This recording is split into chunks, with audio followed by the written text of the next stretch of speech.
Hello everyone and welcome back to Mark Anthony's Music Picks. Today is episode 111 and in today's episode I'm going to be continuing my Detroit house producer rampage with yet another Detroit extraordinaire. Today's episode is going to center around Scott Grooves. And Scott Grooves is a Detroit person from way back, starting his production career as far as I can tell in 1993. He makes mostly house, but he also, I would say, borders on tech house and techno in some of his productions. And I feel like just like some of the other mainstay Detroit producers, he has that really nice, elegant quality to his tracks. There's a sense of almost like slight minimalism to his tracks. And like other artists like Delano Smith and Moody Man and Rick Wade and such, he tends to derive the beauty from the simplicity of the elements that he uses. If you think about really any of the expert Detroit producers, Mike Huckabee, throw him in there too, I can't really think of any examples of those guys creating build-ups and breakdowns in their tracks. I mean, I guess there's breakdowns, but there's nothing in any of those guys' catalogs that resembles like a cliched build-up. They are more steady and they create like more of like a hypnotic vibe. And Scott Grooves' music definitely accomplishes that.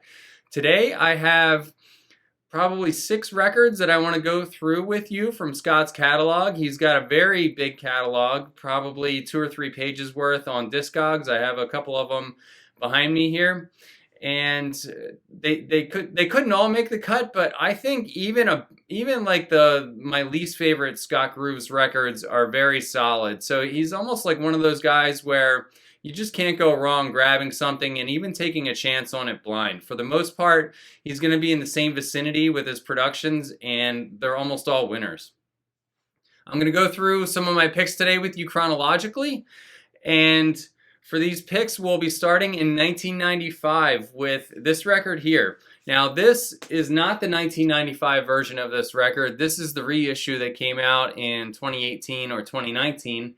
And when I was preparing for the episode last night, I was actually deciding how I was going to pronounce this, and I was looking at it, kind of getting frustrated. Like I was looking at it last night, like, why the F would you name yourself new-c.zn? And right as I like gave up looking at it, it dawned on me that it's actually new season. Like the seasons are changing, and in typical 90s fashion, I guess they just had to be clever with their name. But I got a kick out of like how frustrated and like pissed I got for a second at the fact that I couldn't figure out what this name was supposed to be. But yeah, New Season did a track called That's How Lovers Be. It has a nice female vocal and male vocal that in almost kind of classic 90s house fashion, the vocals are like a little bit raw in the fact that they're not like super studio polished, but they are good. And a lot of the best house vocals aren't studio polished. They're more like basement or living room polished. You could tell that you weren't dealing with absolute professionals. You were dealing with people that had a talent and maybe hadn't perfected it yet. And I think some of that lends to the charm of this. Now, there's a new remix that came out on this reissue called the Nail Remix, which is really good. And that's not the one that I'm going to feature. I'm going to feature Scott remixing, Scott Grooves remixing here. And Scott's remix kind of keeps the classic house feel going on here. I really enjoy the vibe that it puts out, and for something that was made in the mid-90s to bring it forward to 2018 and still have it sound really nice is just a testament to Scott's production ability.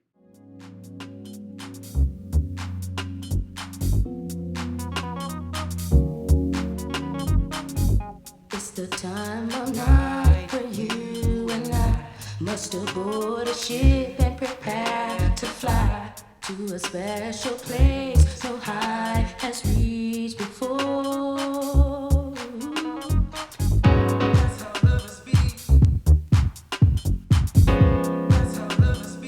You and I and we. That's how lovers be.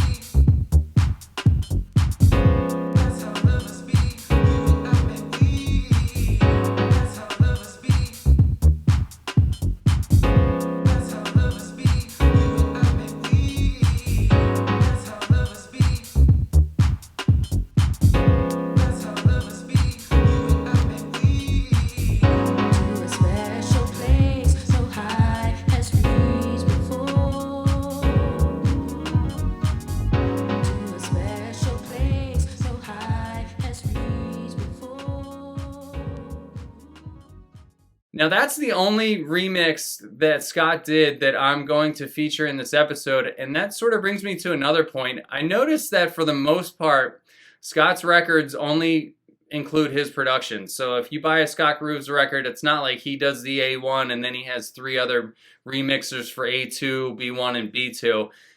I could only find one example, and it's this record here. I could only find one example of Scott letting somebody else remix him. And in this example, when I went and listened to it, I actually didn't like the remixes. So maybe maybe that's why Scott decided to to not have any other people remix his tracks anymore. No, I'm just kidding. I shouldn't say that. But it is interesting that he basically sticks to himself. And with that, I think he's able to bring a higher level of consistency. I will say that. Moving into 2008, we're going to now review a record that is one of the most magic records in Scott's catalog. This is the Detroit 808 EP. It's got 5 tracks on it. And my favorite on here is one that I reviewed about well over a decade ago now, probably 10 or 12 years ago. I commented on this.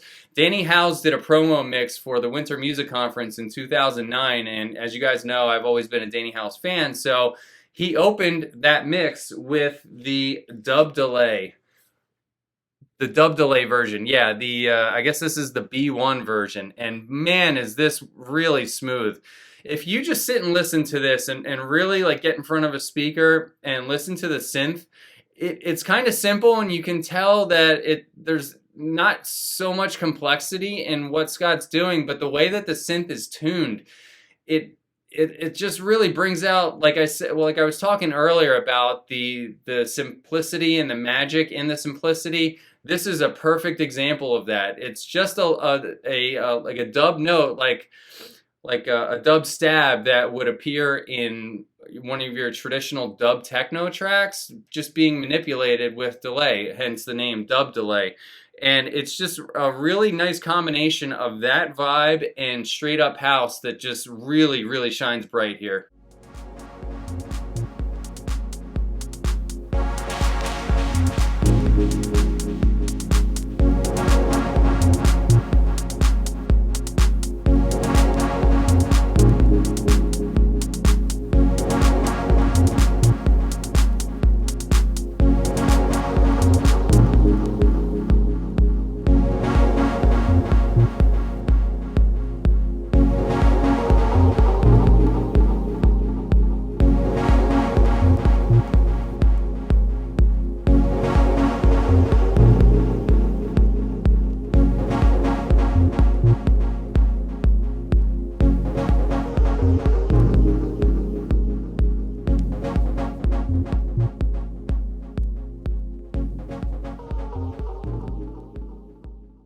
Now, Scott has 3 music labels that he's responsible for. He has Modified Suede, he has Natural Midi, and he has From the Studios of Scott Grooves.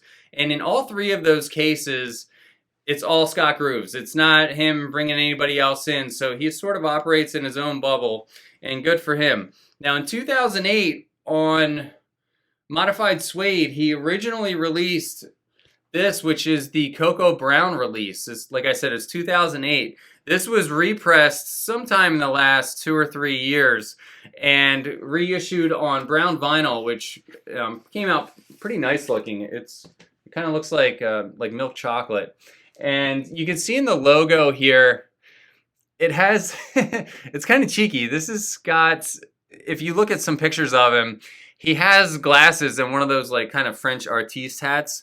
And that's what this is here, the little SG stamped under it. I thought this was kind of clever and a cool way to just like quietly denote Scott Grooves. And I'm guessing it was either him or he had a friend helping him. I mean, if you had 200 records to sit there and write the track names on, would you do them all by yourself? Maybe he did. Maybe he sat down one weekend and just went through them all.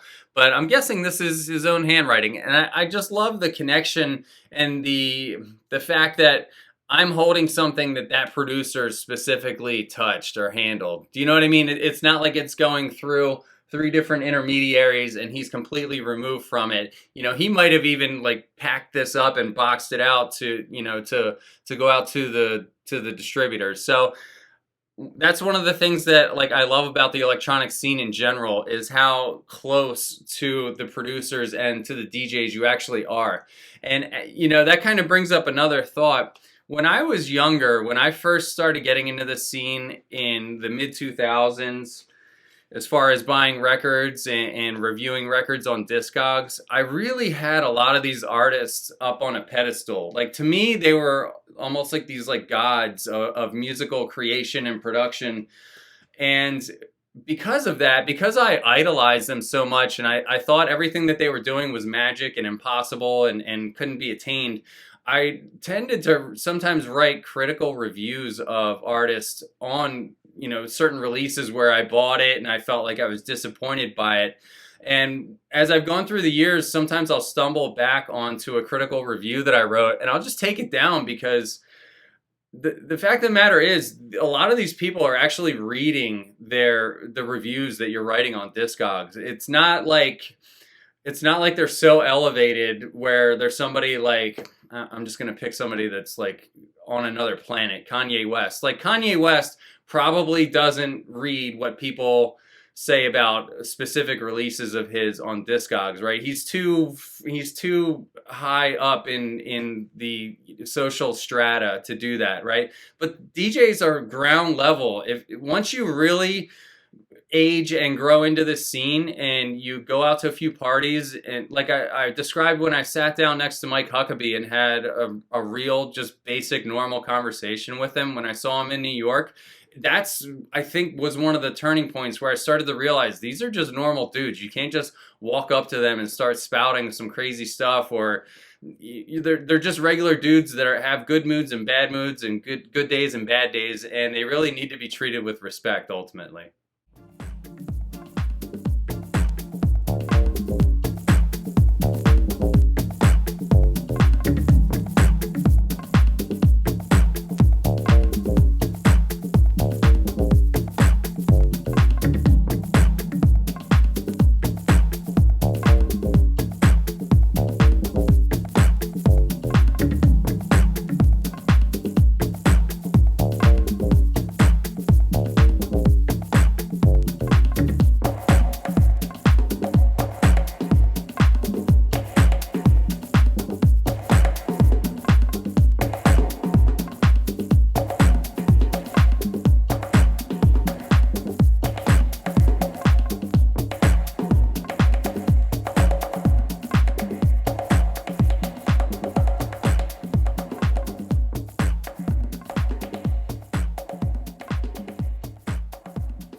We are now up to Scott's release on Natural Midi.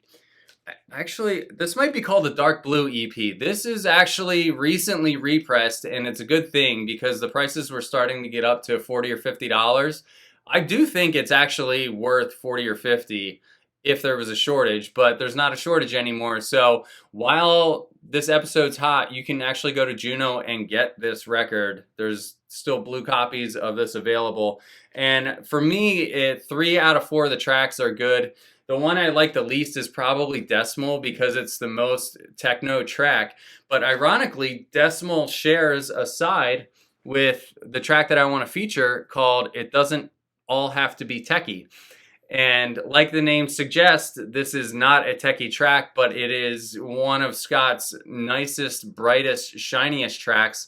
It has a island Balearic type vibe where you can just picture you're holding one of those coconut drinks where the top of the coconut was sawed off and you have some kind of fruity alcohol mixture in there and a couple straws sticking out of it. That's the type of vibe. This is laying on the beach, Scott grooves, and I just absolutely adore this track. I said that Dub Delay is probably my favorite track out of this whole episode, and I do stand by that, but in a very, very close second place is It Doesn't All Have to Be Techie. Total winner, and like I said, if you want this, go and get it before it sells out at Juno. It's a quality winning record.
In 2015 and 2016, Scott released the Parts Manager series. There's Parts Manager Part 1, see Parts Manager, and there is Part 2.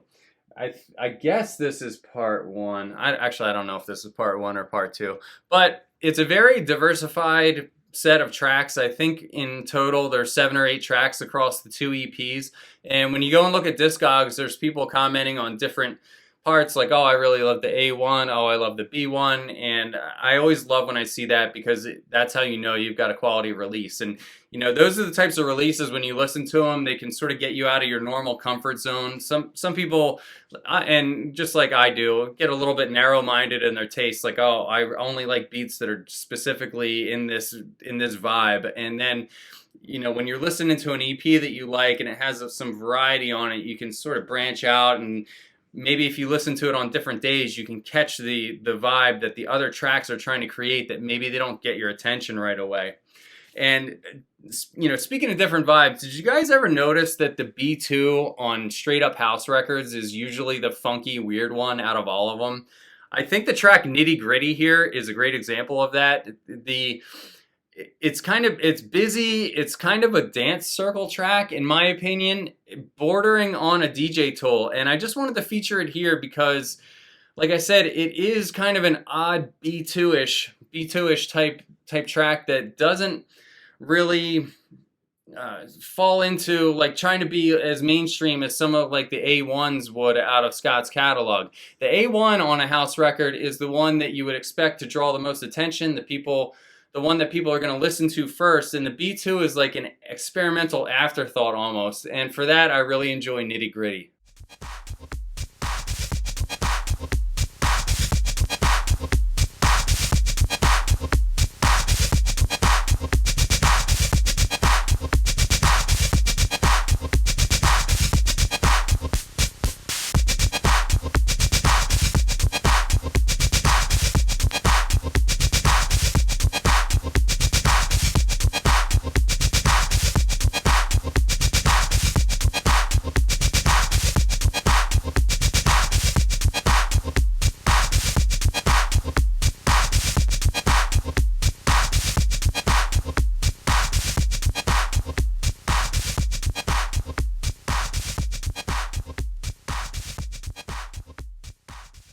And my last pick for you today is from 2018. This is Scott's The Human Voice EP, 4-tracker. And I saw on Discogs that somebody commented that this is one of the best Scott Grooves records that came out in the last 10 years. I guess that person maybe didn't enjoy the Parts Manager releases as much as other people, but I did immediately lock onto this when I sampled it. I remember the day that this came out.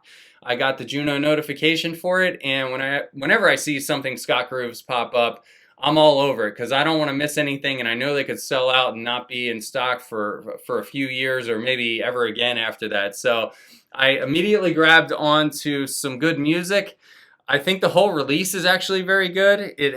It's essentially a 3-track release with the B2 being the echo pella of We Move. But some good music, straight up pop and lock house track, and it really is something that could have came out like back in 1995 with Scott's earliest releases and fit right in. It's just got that timeless Detroit punch.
All right, that's all for this episode, guys. Scott has a deep catalog. Please comment down below your favorite Scott Grooves releases. I would love to make some new discoveries, and there's probably some records that I've missed. So, like I said, please comment down below, and please subscribe, like, and feel free to share this with any friends that you know love Detroit music. Take care.